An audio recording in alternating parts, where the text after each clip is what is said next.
Hi, I'm Reverend Paula Skiles with Unity Church of San Marcos, and we welcome you this morning to our service. As we begin with a meditation, and India Taylor, who will offer us our music, and I will be presenting our meditative words to consider. I invite you to allow yourself to be a part of this as we here open ourselves to inspiration and guidance through this time of quiet and reflection. So, India, what are we singing? God Will Take Care of You. And this is a hymn by Sevilla Martin.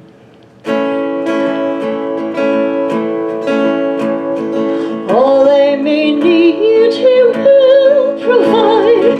God will take care of me. Nothing I ask will be denied. God will take care of me. God will take care of me through every day or all the way. He will take care of me. God will take care of me. Be not dismayed, whatever betide. God will take care of you. Beneath His wings of love abide. God will take care of you. God will take care of you through every day or all the way. He will take care of you.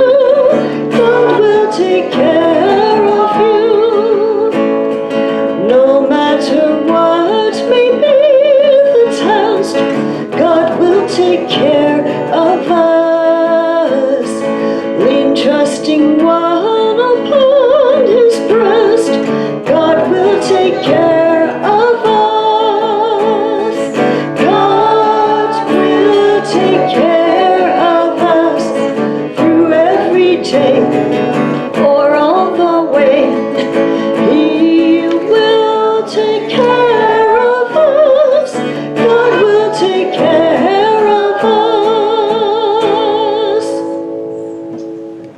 Thank you, India. As we begin our meditation, our time of quiet, I invite you to close your eyes if it feels comfortable and allow yourself to simply be seated in a chair or however you feel most comfortable as you let go of distractions, for this is God's time and your time with God. And I begin with that thought in our everyday lives that we just sang, God will take care. And we think about that for just a moment. What is that caring that we need today? What burdens are we holding? And I invite you to simply breathe them out and to allow yourselves this time to feel that sense of God's comfort to the best of your ability.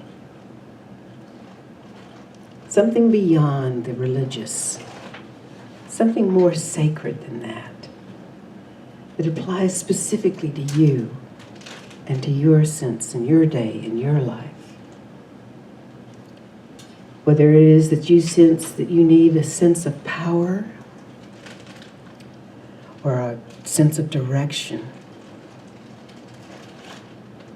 or whether you have a sense that you are coming to needing to make important decisions, or you're just tired. Take a moment now, and as you breathe in, breathe out. Breathe in and breathe out that spirit, that gentle spirit of life. And I invite you to open to the idea that there is something greater than your own being in this world and in this universe. and that it has intelligence. It has an ability to grow with us, to move in and through us without fading. Constant with each breath. And I invite you, as you continue in that, to let yourself move through whatever you're experiencing with a breath.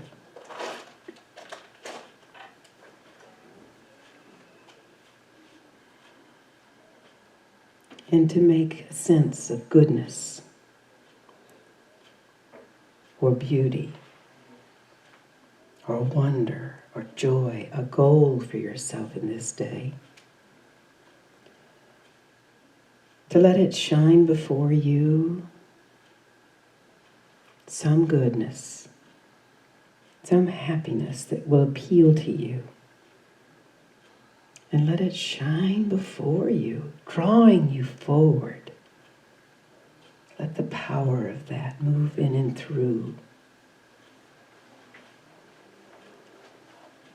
Like a canvas that we look upon that is a beautiful painting. And it has all the colors of our life.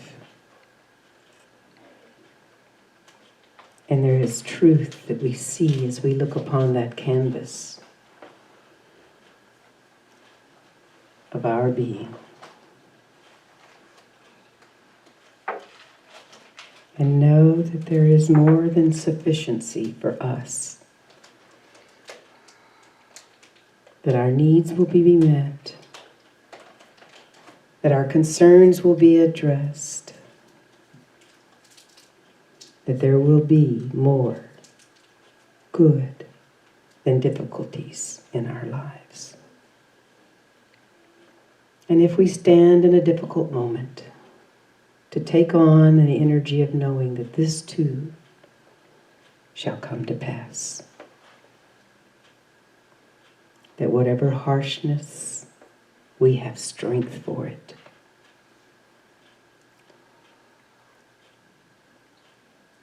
That whatever has befallen us that hurts, that we will move through it and know a greater good of our own being. That we will truly see me, myself, in the glory of Christ within us. And hold within us that mind of God, that mind of Christ, that speaks to our hearts and speaks to our well-being. For we are the children of the Almighty. And therefore heirs to all that God is.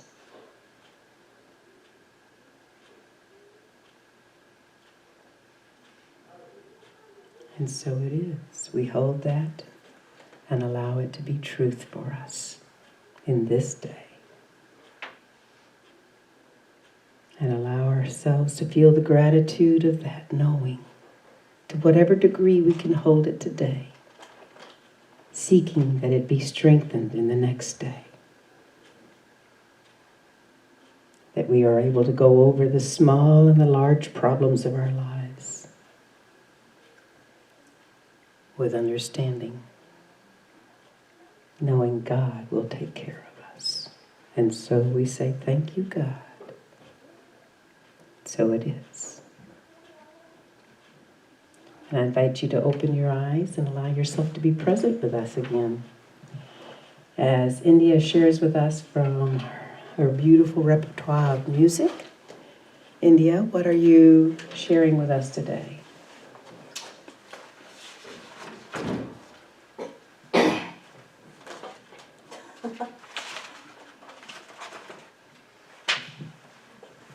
All right. So I was looking for a song to go with today's message about the eternal soul, and I found something by Daniel Nemad that actually mentions the eternal soul and reminds us that that is exactly what we are. And this is called I'm Reaching Out.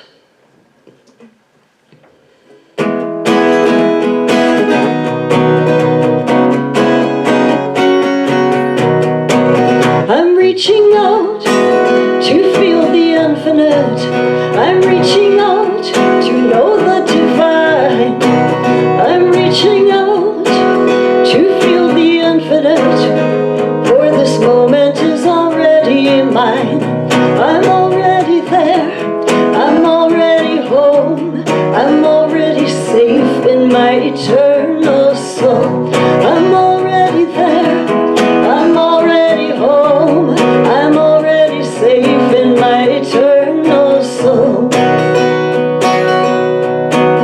I'm going deep to feel the infinite. I'm going deep to know the divine. I'm going deep to feel the infinite. 'Cause this moment is already mine. I'm already there. I'm already home. I'm already safe in my eternal soul. I'm already there. I'm already home. I'm already safe in my eternal soul. I'm rising up to feel the infinite. I'm rising up to know the divine. I'm rising up to feel the infinite. 'Cause this moment is already mine. Yes, this moment is already mine. I'm already there. I'm already home. I'm already safe in my eternal soul. I'm already there. I'm already home. I'm already safe in my eternal soul. Thank you so much. Thank you, thank you, thank you. Well, what a blessing it is.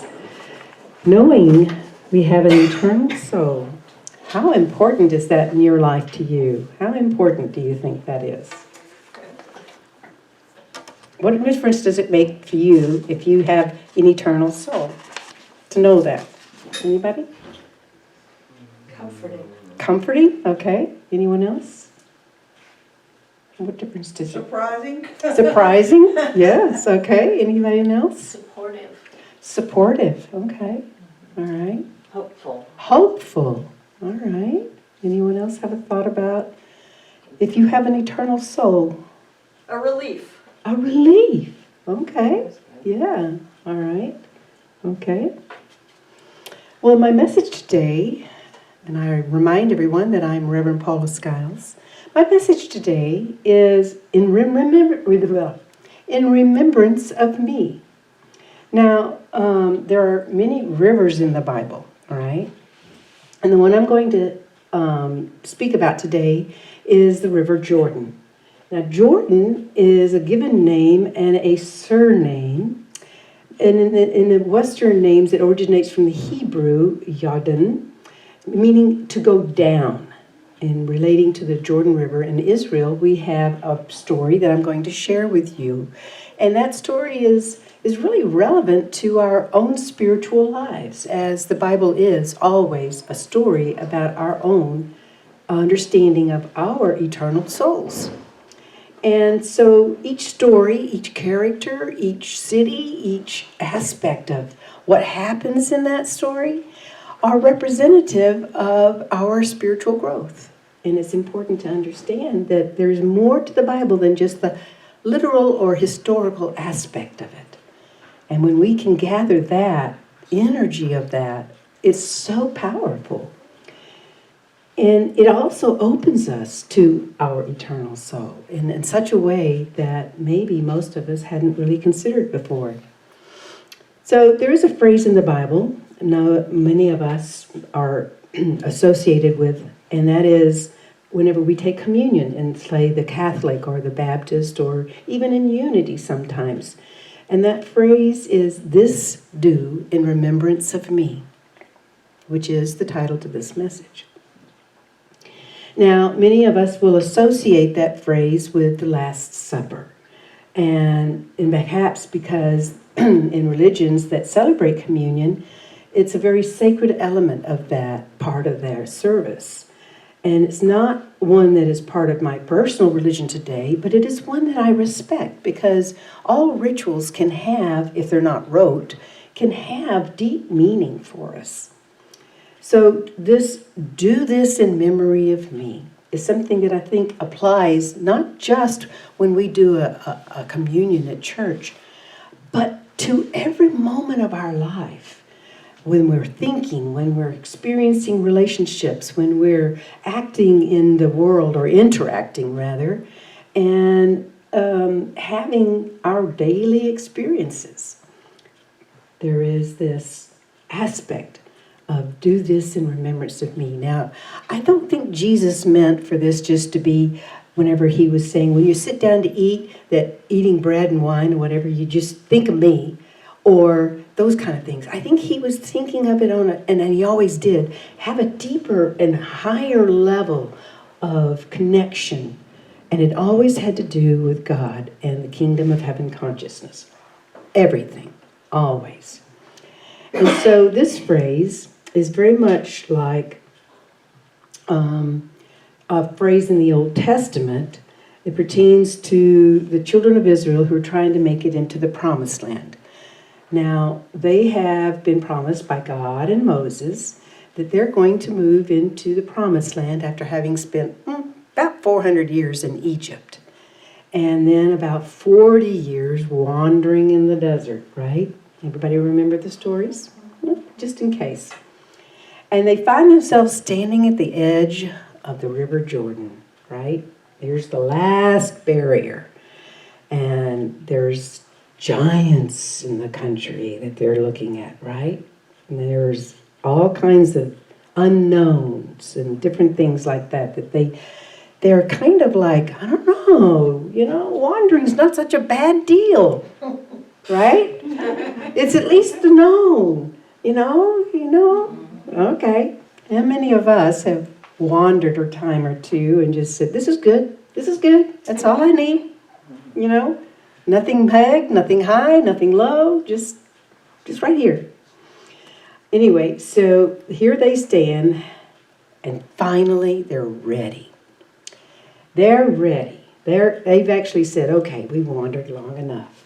How many of us have our own homes, or spent many years before we got our own home living in apartments? Maybe you are right now living in an apartment or something temporary, and there's no sense of permanence.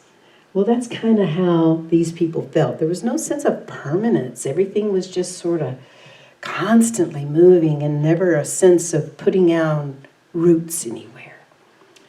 So they're standing there. They've been released from captivity, and they have this small problem. Maybe not such a small problem.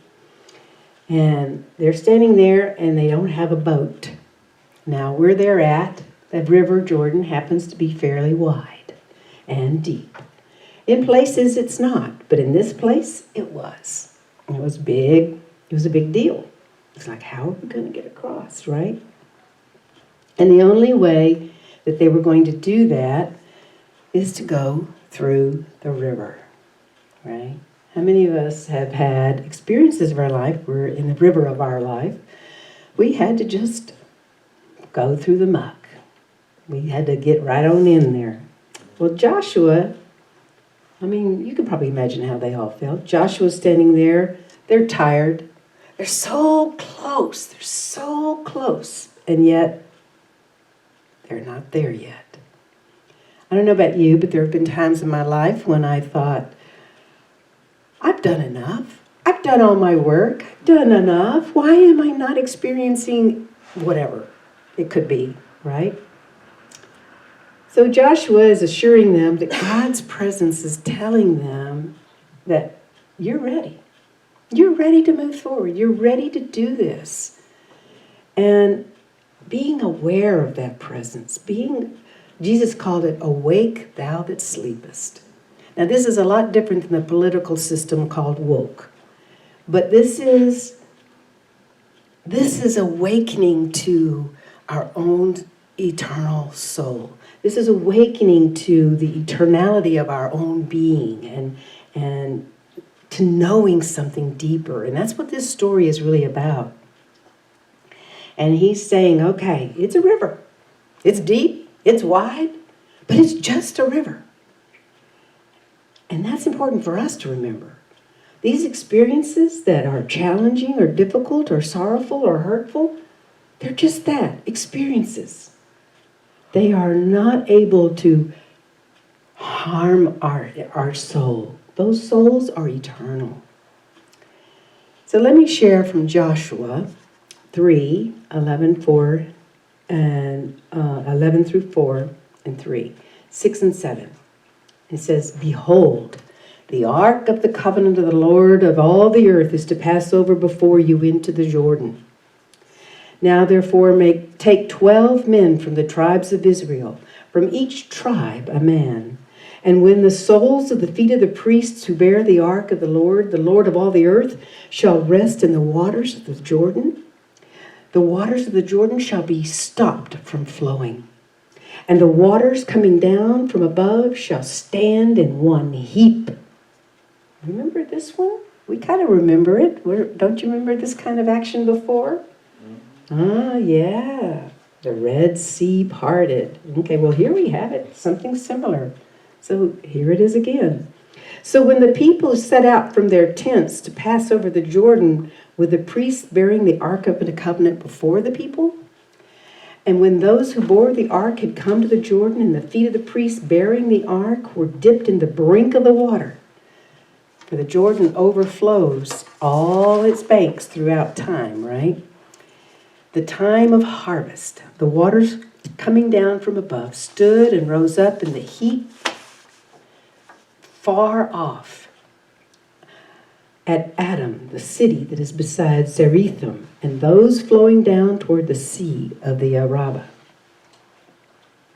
The salt sea were wholly cut off, and the people passed over opposite Jericho.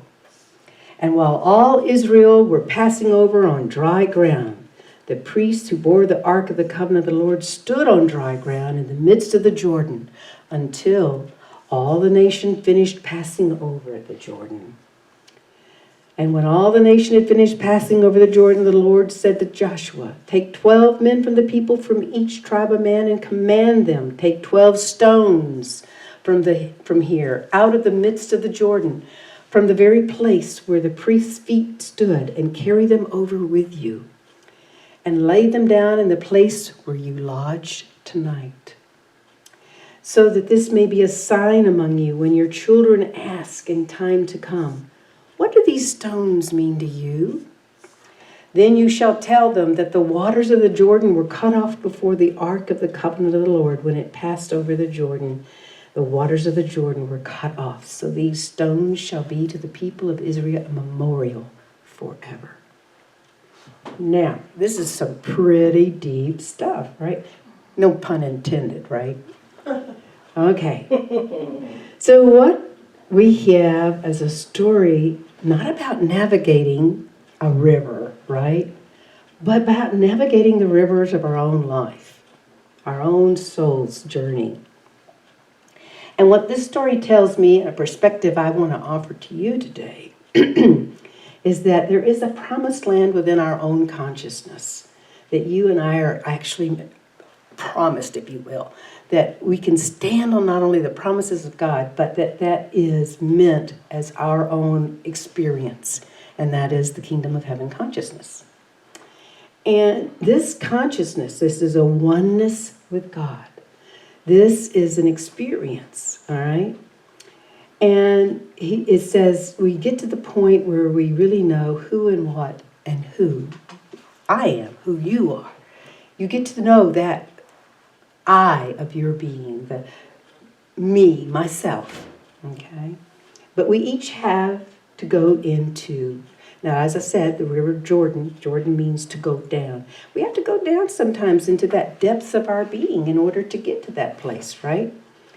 And it means that we have to step into the river of our thoughts and feelings and all of our experiences and all of our perspectives and all of our concepts and all of the things we may have built up, both truthful and based on truth, or those that are just kind of based on suppositions or whatever the experience was, and we made some decisions about what it meant.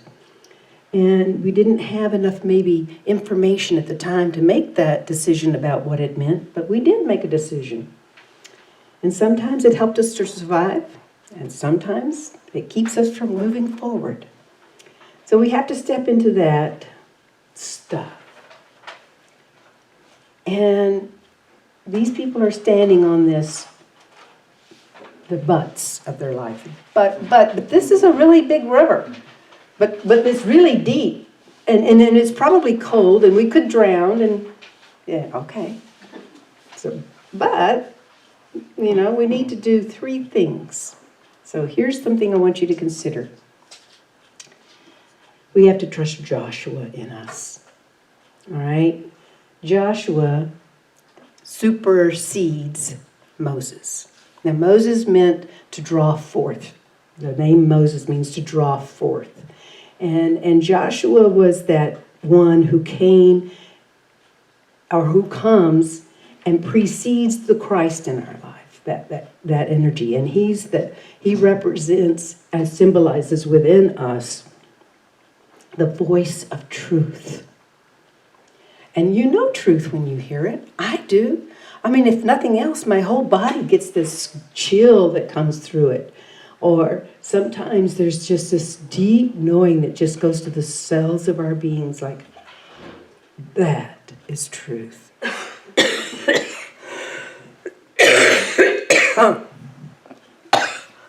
Excuse me.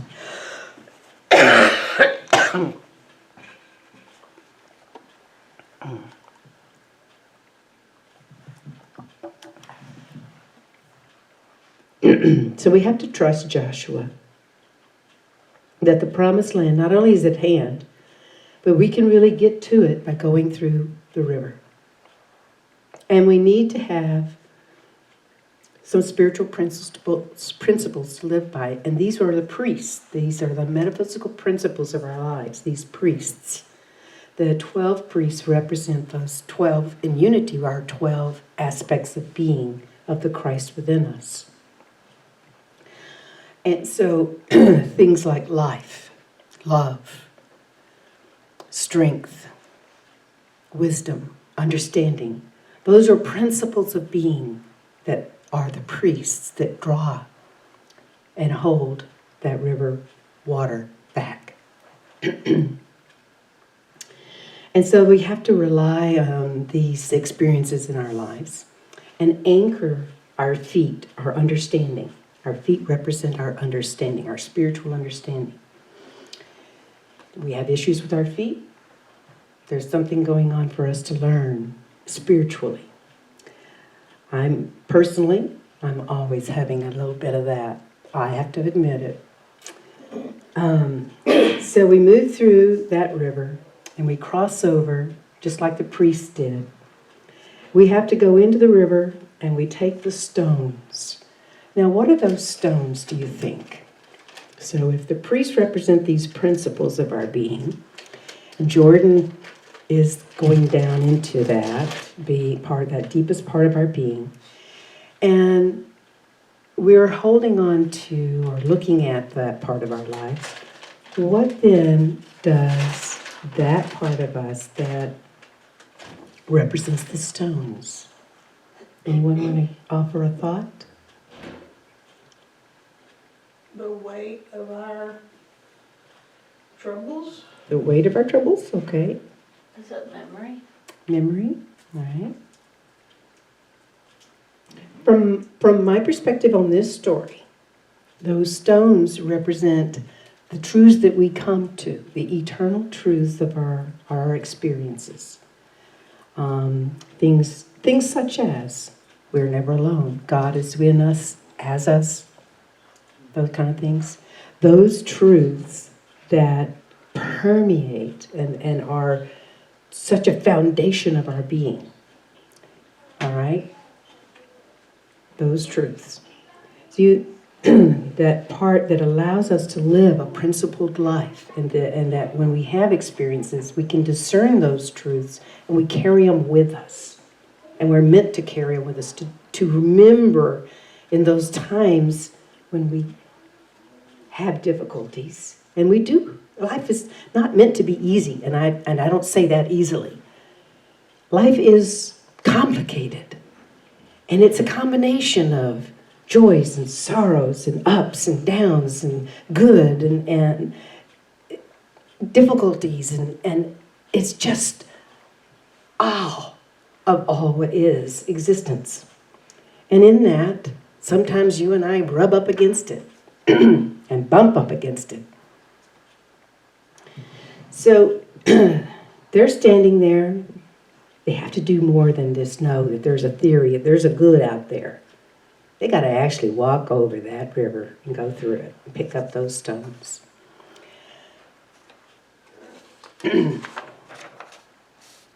Charles Fillmore, who is one of the co-founders of Unity Church, he says that the River Jordan can be viewed as a stream of thoughts and feelings of the subconscious mind that can be viewed as adversarial when not approached from the perspective of knowing truth. A lot of things and experience in our lives can be viewed as adversarial, right? All right? And that adversary is mentioned throughout the Bible.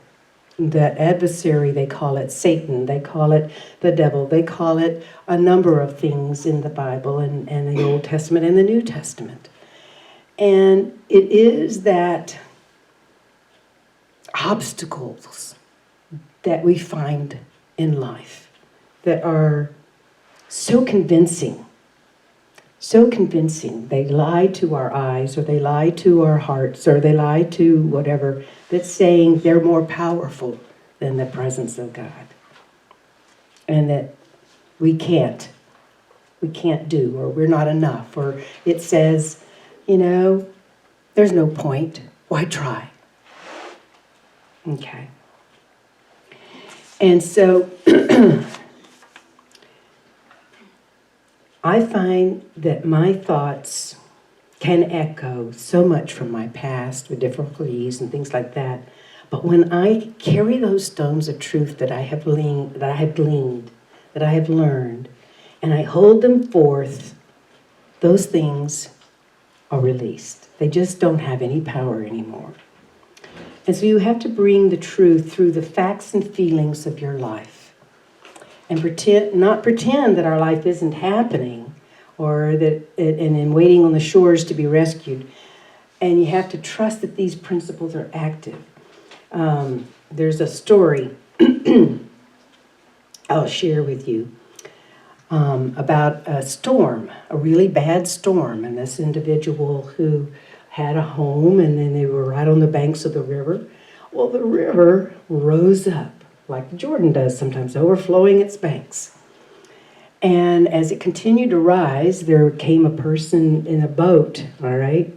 And that boat wasn't really big, but they came through and looking for people that needed to get to safety.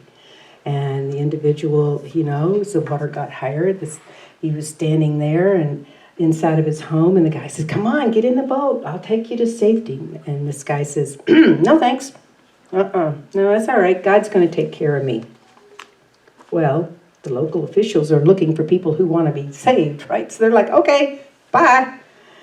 And so they were off on their way. And this man, he was destined for help, okay? He really was. And so the water got higher. And the man, he was praying in the second story of his house, right? He's now up. The water's coming up.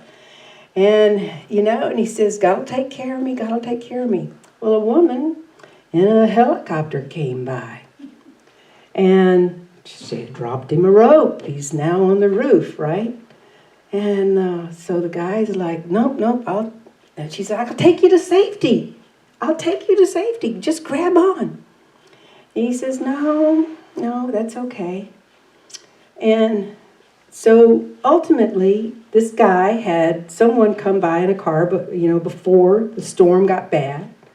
Then he had a boat come by, and he had a helicopter come by, and he drowns, right? And he's there in heaven, and the man is like, okay, God, we got to have a talk. You were supposed to save me. You're supposed to take care of me, right? Right. And God says, I'm kind of wondering why you're here too. I sent you a car. I sent you a boat. I sent you a helicopter.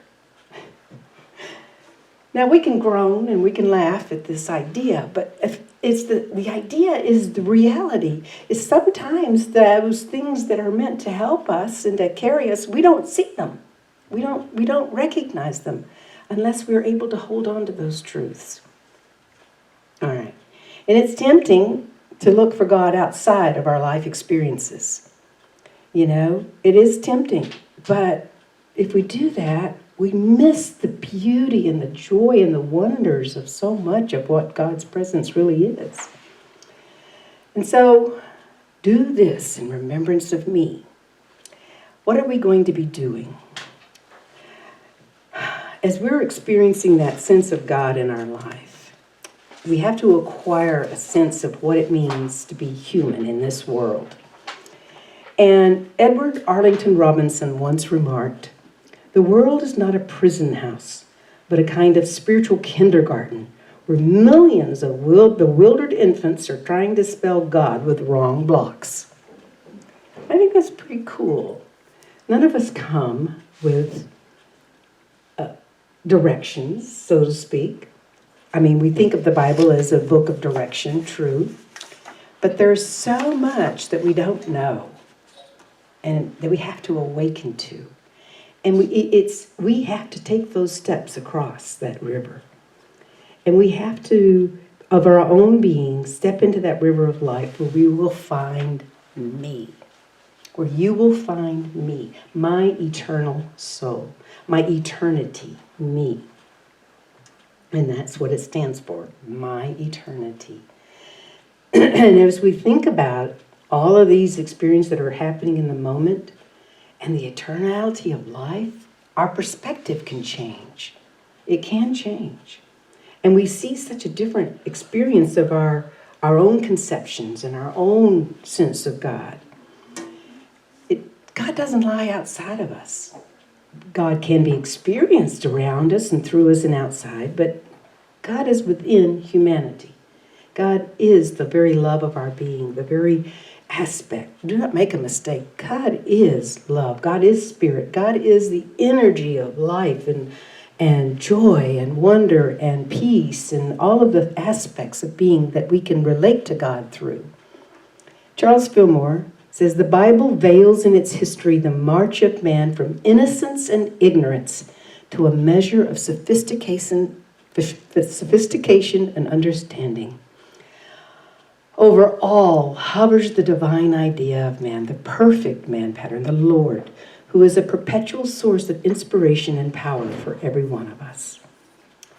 So we might ask ourselves, what or who do we see as an adversary in our lives? Okay? What obstacles or hardships are we struggling with? What do I know that I'm not letting myself see? And that is so important. What do I know that I am refusing to let myself to see? So we can ask ourselves these things, especially any kind of high or low period of our life. So that experience of freedom, experience of our own spirit, the experience of moving through these challenges can take on a depth of meaning that surpasses just getting by. Just existing, that brings each of us to a sense of who we truly are. We are children of the Almighty, heirs to all that God is. We are so much more than we can possibly imagine. And we can get there to that place, and we carry those stones with us, and we build that monument within our being that we constantly turn to, as it said, forever, to remember this time, this space is a reality. And it is more powerful than all of those difficulties that come through the river of life. So in the river of life, you will find me, my eternity, my soul. You will say for yourself, I can find me in the river of life. Do this in remembrance of me. And I don't think Jesus was just saying,